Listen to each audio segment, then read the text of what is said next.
These days we're growing more food than ever before in our own yards, but sometimes finding the best place to do that can be a challenge. Whether it's too much shade in our backyard or restrictive subdivision covenants for the front yard, it can be difficult. So in today's video, I'm going to show you clever ways to tuck those tasty edibles into your existing landscape and keep them growing strong all season long.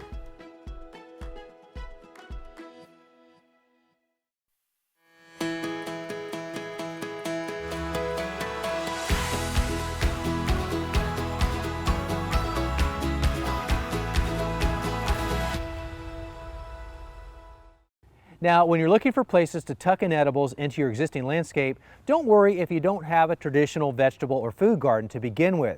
Just look for places where you have other plants and find open spaces, like right here where these begonia are, along with the coleus behind me.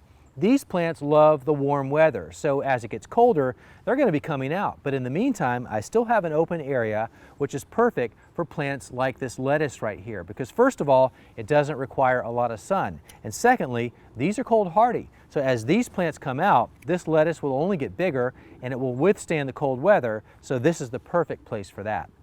As I prepare this area for planting, I want to make sure that it has access to irrigation. So we have an existing drip irrigation line in this bed, and so what I'm going to do is tap into it using a T-joint. I'll splice into the existing line, attach the joint, then add the spur tube, the drip irrigation tube, out to the new areas where I have plants, and that will supply the water.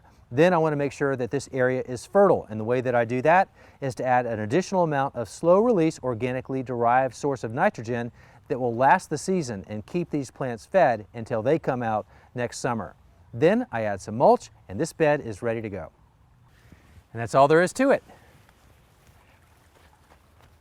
Another area that we often plant and then forget and neglect is that sloped area where we put the ground cover in place. In this case, it's Vinca, which is a great ground cover to hold that soil in place. But this sloped area doesn't have to stay with just the Vinca or the ground cover. You can clear or cut away some of that like I've done right here, and then as much space as you need for whatever you want to plant here, well, it's ready for you. And the fact that this is a sloped area coming to this level area with lettuce, that's not a bad thing, because as the water moves and then settles out here, the lettuce loves moisture, so now you have your irrigation. So I've got this romaine lettuce in right here, and it's ready to go. One more plant,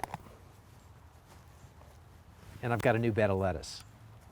And finally, when you're looking for a place to tuck in a few plants, you don't need a lot of room. Like right here on this walkway headed to the front door, I've got maybe 1 square foot here, but that's the perfect amount of space for about 6 lettuce plants.